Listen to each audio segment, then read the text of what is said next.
Sir మీరు లోకేష్ గారు అంటే నాకు ఒకటి గుర్తొచ్చింది. యాక్చువల్ లోకేష్ గారిని అంటే చిన్నప్పటి నుంచి చంద్రబాబు గారితో సన్నిహితంగా ఉన్నారు.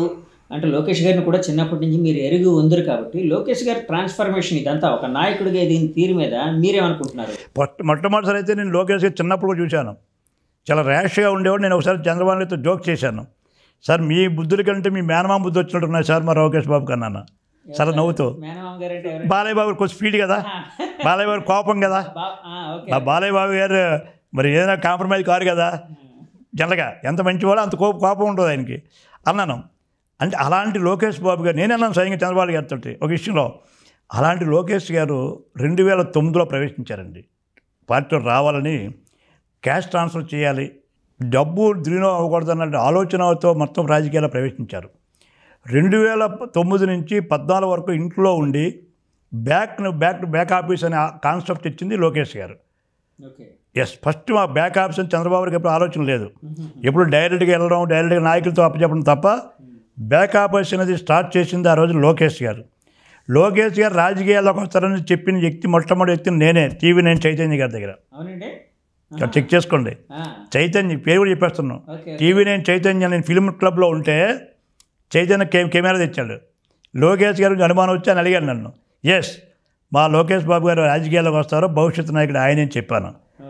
అది 14 ఎప్పుడైతే మన ప్రభుత్వంలోకి వచ్చామో అక్కడి నుంచి పార్టీ గవర్నమెంట్ చంద్రబాబు నడిపిస్తున్నప్పుడు కార్యకర్తలు కూడా మనం గుర్తించాలి, కార్యకర్తకు ప్రాధాన్యత ఇవ్వాలని మెంబర్షిప్ ఏదైతే ఇన్సూరెన్స్ పెట్టింది లోకేష్ బాబు గారు. ఫస్ట్ టైం ఇన్సూరెన్స్ ఒక పార్టీ కార్యకర్తకి ఇన్సూరెన్స్ పెట్టారు ఆ రోజు.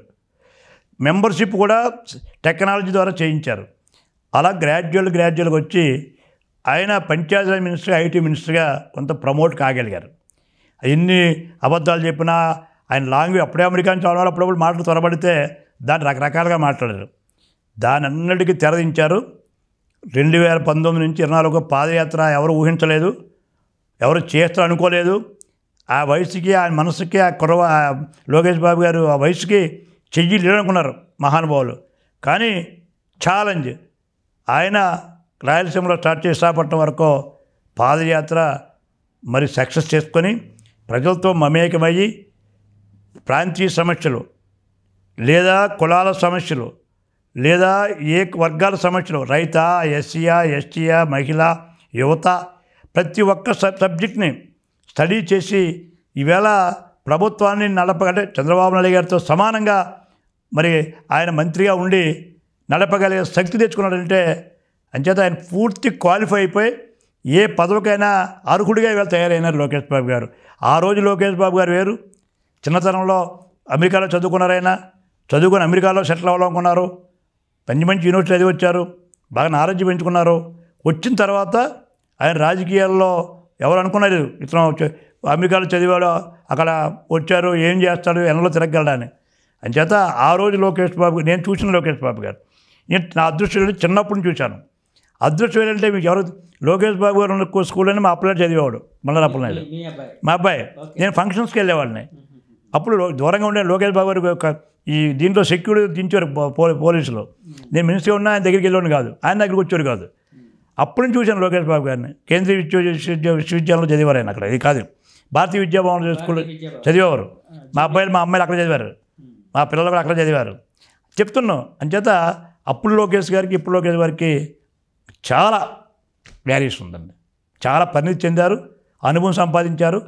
ప్రజలతో ఎలా మమేకంలో పరిపాలనా దక్షత వచ్చింది, పార్టీ నడిపిన శక్తి కూడా రావడం. సార్ ఇప్పుడు బాలకృష్ణ గారితో మీ రిలేషన్ ఎలా ఉండేదండి? ఏంటండి ఏదైనా ఒక విషయం చెప్పాలంటే ఏం చెప్పగలరు? చక్కగా వింటారండి.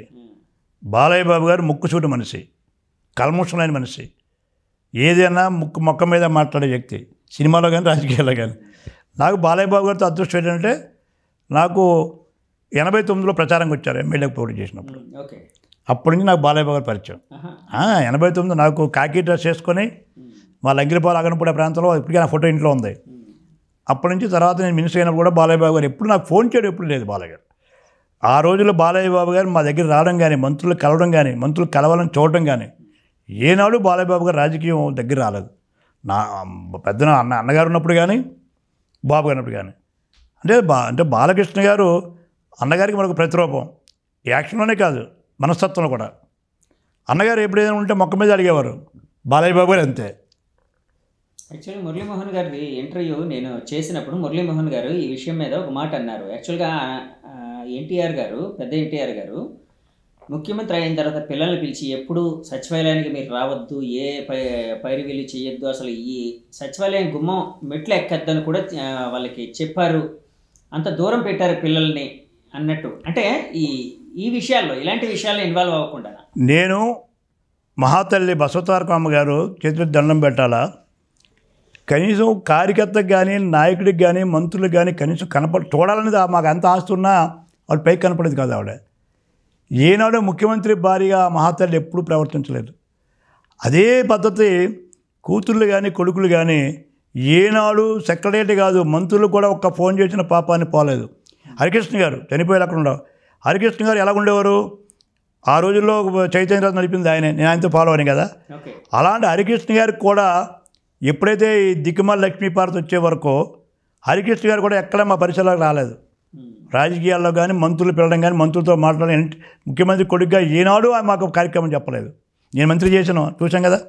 అంచేత ఆ కుటుంబం ఎన్టీ రామారావు గారి డైరెక్షను, క్రమశిక్షణ అందరికీ. ఈ హరికృష్ణ గారు సిగరెట్ కాల్చేవారు చైతన్య నడుస్తున్నప్పుడు. ఎక్కడికో దూరంగా పోయి ఆ సిగరెట్ కాల్చి మళ్ళీ ఇలాగ అనేసుకొని ఏదో తినేసి మళ్ళీ అలా నాన్నగారి దగ్గరికి వెళ్ళేవాడు. తెలుసా సార్ హరికృష్ణ గారు అప్పుడు సినిమా సిగరెట్లు తాగుతున్నారు? తెలియపోవచ్చు అండి, తెలియపోవచ్చు. తండ్రి అంటే చాలా అమ్మమ్మమ్మ. నేను చూసాను, హరికృష్ణ గారు స్వయంగా చూశాను. చైతన్య వెనకాల ఉండేది కదా, నేను సిగరెట్ కాల్చేవారు. హరికృష్ణ బాగా సైన్స్ స్మోకరు. దూరంగా నేను రమ్మని ఇలా చేసాను మీద, హే రా బండారు అనేవాళ్ళు. కాల్చేసి మళ్ళీ గబగబ అనేసుకొని, అంటే అంత భయభక్తులు గారిన కుటుంబం అండి ఎన్టీఆర్ కుటుంబం. అందరూ, అది హరికృష్ణ, బాలకృష్ణ, మోహన్ కృష్ణ, ఎవరైనా సరే అందరూ, జయకృష్ణ బాబు గారు ఎవరైనా సరే, ఎన్టీఆర్ పిత్తలు మేడం గారు కానీ లేదా మా పురంధేశ్వరరావు గారు కానీ ఇంకా అందరూ కూడా తండ్రి అంటే అపారమైన గౌరవం, క్రమశిక్షణ ఎన్టీ రామారావు గారిది. పైనే కాదు ఎన్టీఆర్ గారు ఇంట్లో కూడా క్రమశిక్షణ. అది నిజంగా అంచేత ఎప్పుడూ ఎన్టీ రామారావు గారి కుటుంబాన్ని ప్రోత్సహించలేదు. సార్ మీరు ఇందాక లక్ష్మీపార్వతి గారు ప్రస్తావన తీసుకుని వచ్చారు కాబట్టి అడుగుతున్నాను. ఇప్పుడు లక్ష్మీపార్వతి గారిని ఎన్టీఆర్ గారు మరోసారి వివాహం చేసుకున్న తర్వాత ఆవిడ జోక్యం పార్టీలోని ప్రభుత్వ వ్యవహారాల్లో ఎక్కువ అవుతుందని చెప్పి మీలాంటి వాళ్ళు చాలామంది విభేదించారు, చంద్రబాబు గారితో సహా. అంటే మీరు మినిస్టర్గా ఉండేటప్పుడు కూడా లక్ష్మీపార్వతి గారు ఉండేవారండి? అప్పుడు లేదండి, మేము అప్పటికే ఆవిడతో డిఫరెంట్ అయ్యే. చంద్రబాబు గారిని ముఖ్యమంత్రి చేసిన తర్వాత మంత్రి అయ్యాను. లక్ష్మీపార్వతి వేరే పార్టీ పెట్టుకుని దూరంగా వెళ్ళిపోయింది మాకు. అంటే ఆవిడ అప్పట్లో ఎలా ఉండేవారండి? అంటే నాయకులతో వాళ్ళతో ఏ విధంగా సంబోధన ఉండేది? ఆవిడకి లక్షణాలు మారలేదండి. ప్రతి వ్యక్తి ఒక లక్షణం ఉంటుంది, ఆ లక్షణాలు మార్చుకోలేదు ఆవిడ. స్వామి చెప్తాం కదా, దేనికైనా ఒక రోజు వస్తుందని. అదృష్టం బాగుండే ఆవిడకి ఒక రోజు వచ్చింది. ఆ రోజుని కాపాడుకోవడం కోసం ఆవిడ చేసిన ప్రయత్నం లేదు. ఎందుకంటే ఎన్టీ రామారావు సత్యమని అయిన తర్వాత కొన్ని కార్యక్రమాల్లో కొన్ని వ్యవహారాల్లో దూరంగా ఉంటే గౌరవంగా ఉన్నాం. నాకు చాలు అది ఏమని చెప్తుంది మాట్లాడితే, ఆ మహానుభావుడు సేవ చేయడానికి వచ్చానంటావు. సేవ చేయడం కానీ వచ్చింది కాదు. ఆవిడ నిజంగా ఎన్టీ రామారావు గారిని ట్రాప్ చేసింది. ఎన్టీ రామారావుని ప్రేమించో, ఎన్టీ రామారావు గారిని అభిమానించో ఆయన సేవ చేయాలని కాదు. రాజకీయ ఆలోచనతో ఎన్టీ రామారావు అనే వ్యక్తిని వివాహం చేసుకొని ఆమె పెత్తనం చేయాలా, రాజకీయంగా భవిష్యత్తులో రావాలని చెప్పి అవగాహన లేకుండా అన్నగారికి భార్య సత్యమనేవి పార్టీని ప్రశ్నపట్టించే పరిస్థితుల్లోనే చంద్రబాబు నాయుడు గారిని ముఖ్యమంత్రి చేయడం జరిగింది. ముఖ్యమంత్రి చేసిన దాంట్లో లక్ష్మీపార్వతి డిఫరెంట్ వాళ్ళు నేను ఒకరిని. చంద్రబాబు గారి నాయకత్వంలోనే నేనున్నాను. ఆ రోజు ధైర్యంగా నేను కూడా పాడాను లక్ష్మీపార్వతి మీద. అప్పట్లో మీకు సన్నిహితంగా ఉండే కొంతమంది నాయకులు లక్ష్మీపార్వతి గారి పార్టీలో ఉండేవారు కదండి. అంటే బుచ్చయ్య చౌదరి గారి పేరు చెప్పకూడదు. కొంతమంది ఆవిడ చేరదీసింది. చేరదీసి నిజంగా చంద్రబాబు నాయుడు గారిని కూడా అనేక అవమానాలు చేయబోయింది. భరాయించారు మహానుభావుడు. సొంత మావయ్య ముఖ్యమంత్రి అయినా ఒక కార్యకర్తగానే చంద్రబాబు నాయుడు గారు ప్రవర్తించారు. ఇవన్నీ భరాయించాం. ఆవిడ చేసిన చాలా చెప్పుకుంటే చీరలకు కక్కుర్తి పడేదండి.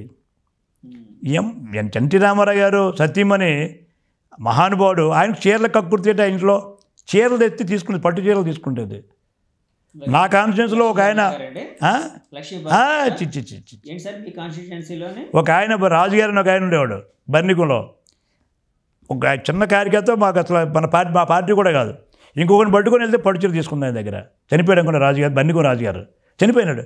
వాళ్ళంతా మా ఏరియా అంతా పుట్టిల్లు పట్టుచీరని ఎటకారం వాడారు రాజుగారిని. పుట్టిల్లు పట్టుచీర అంటే అంతలాగా దిగదార్చేసింది ఎన్టీ రామారావు గారు ఇల్లుని భ్రష్టు పట్టించింది. మా అదృష్టం బాగుండి మళ్ళీ మేము ఒడ్డెక్కి వేళ ఈ పార్టీని ఒక 40 ఏళ్ళు 30 ఏళ్ళు మళ్ళీ కంటిన్యూ చేసి ఇంకొక 50 60 వేలు ఉండేటట్టు చేయగలిగాం. అంచేత లక్ష్మీపార్వతి అనే వ్యక్తి చేసిన ఆ వ్యక్తి ప్రవేశించడం వల్లనే ఆ మహానుభావుడికి ఆ రకమైన మచ్చబడిన తప్ప లేకపోతే మచ్చలేని మహానుభావుడు ఎన్టీ రామారావు గారు. ఈ దుర్మార్గురాలో ఆయన వివాహం చేసుకోవడమే ఆ రోజు మాకున్న దౌర్భాగ్యం.